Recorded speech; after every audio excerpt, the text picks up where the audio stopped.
Okay, we'll just do a quick video here today about how to do valve springs on an LS cylinder head. So we've got these valve springs, and they're good for 600 lift. And these are all the old valves. We got exhaust and intake. Intakes are bigger, and exhausts are smaller, as per the usual. But we're gonna not worry about the valves. We're just gonna do the valve springs. So we've got new cylinder heads.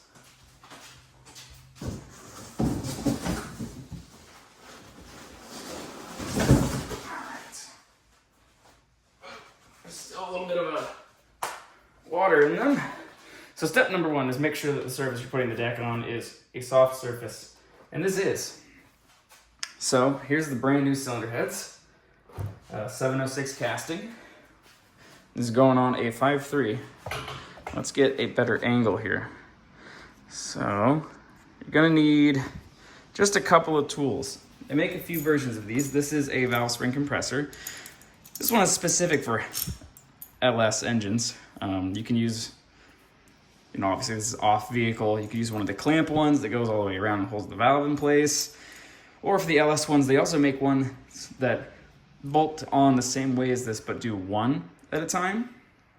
But the way this works is this one, which is made in USA by Bluegrass Performance, part number 5905. I bought it from Michigan Motorsports.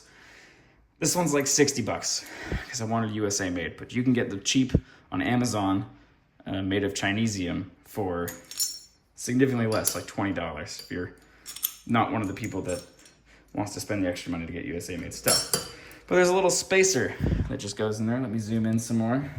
So this is just a little spacer. And you got these two bolts.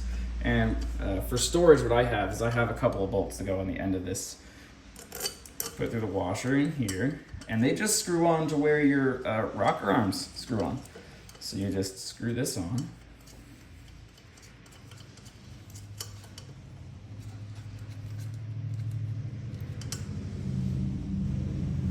Let me move this over a little bit more. Get a little bit of a better angle for you to watch here. Something a little bit more centralized. So you just screw those on, and you just put them on like finger tight. You get this centered.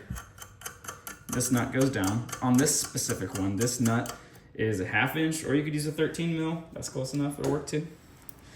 I have a snap-on wrench. You do not need a snap-on. And you also don't need a ratcheting wrench. You just need something to turn this nut. And this will compress these springs, as you see it's doing here. And hopefully your valves don't fall out. Sometimes they do like to slide. I'm pretty sure they just did. You just keep cranking, keep cranking, keep cranking.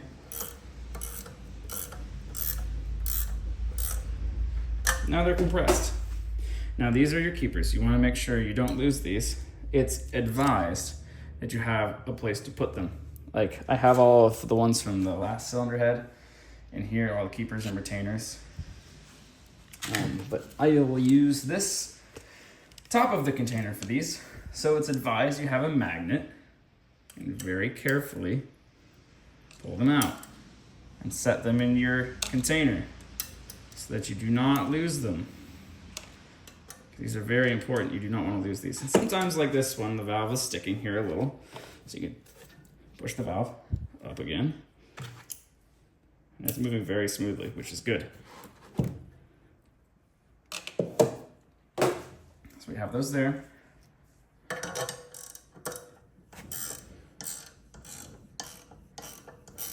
Loosen this.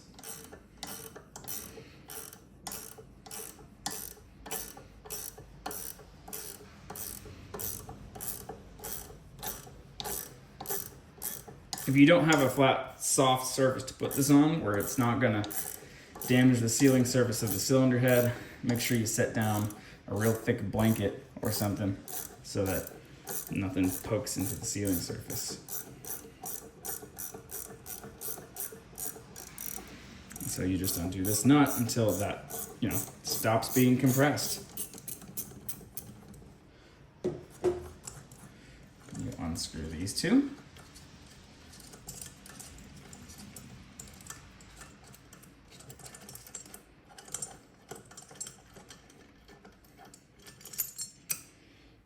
to the side.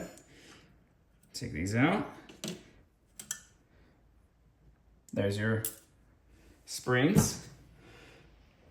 Take your new springs. Whoop, whoop. Pay attention to the direction these came off. As you can see, each of these springs has a larger base and a smaller top. Now we will put the spring compressor back on. Now installing them is maybe a little bit trickier because you have to get the geometry a little bit more precise to be able to fit everything back in.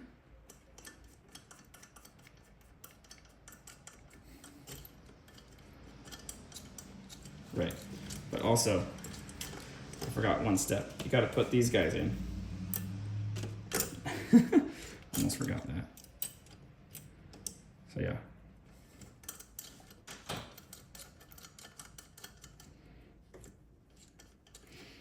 So you're gonna wanna do your best to center these around the valve stems there. And then we will once again compress the springs. Zoom in so it doesn't focus on my arms or anything that might get in the way.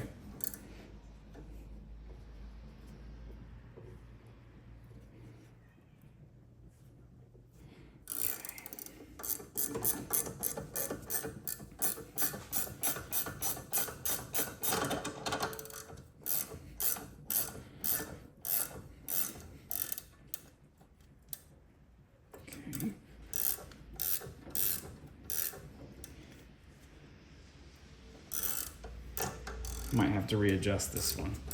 We will see how it goes here.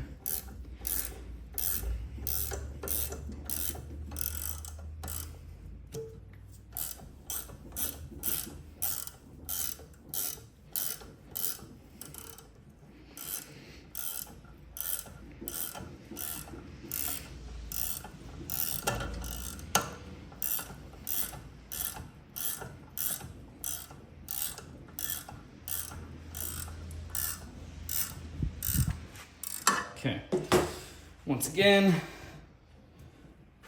your valves might pop out some. It's okay, you can just put them back. And then hopefully you have everything lined up just right. And as you can see, these are tapered. They're larger at one end than the other. So,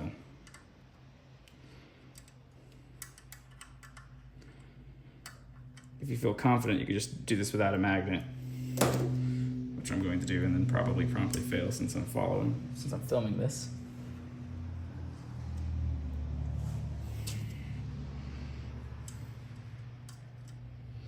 Tiny end goes in first.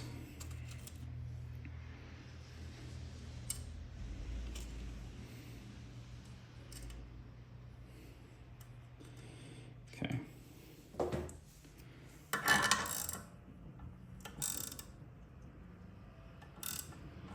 Okay.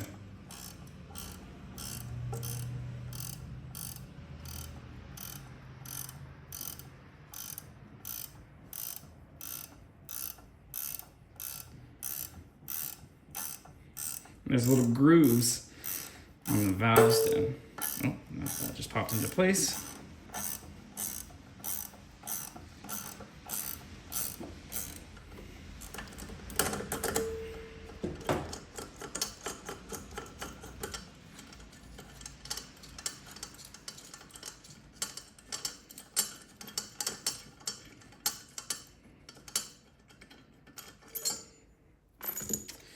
And there you have it. Your valve springs are changed. So to properly seat these, though, what you would do afterwards is you would take a mallet, and I know I've got one somewhere around here. The question is, where did I put it? That's what I don't know, because I just moved.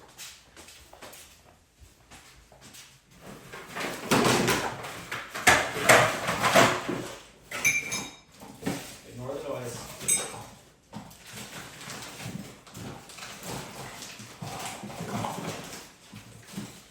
Anyway, you would take a rubber mallet and you would put this on its side and you would smack these a few times, and that would properly seat those keepers and retainers into the grooves here. As you can see, there's a little groove there. And anyway, that's how you change valve springs on an LS cylinder head.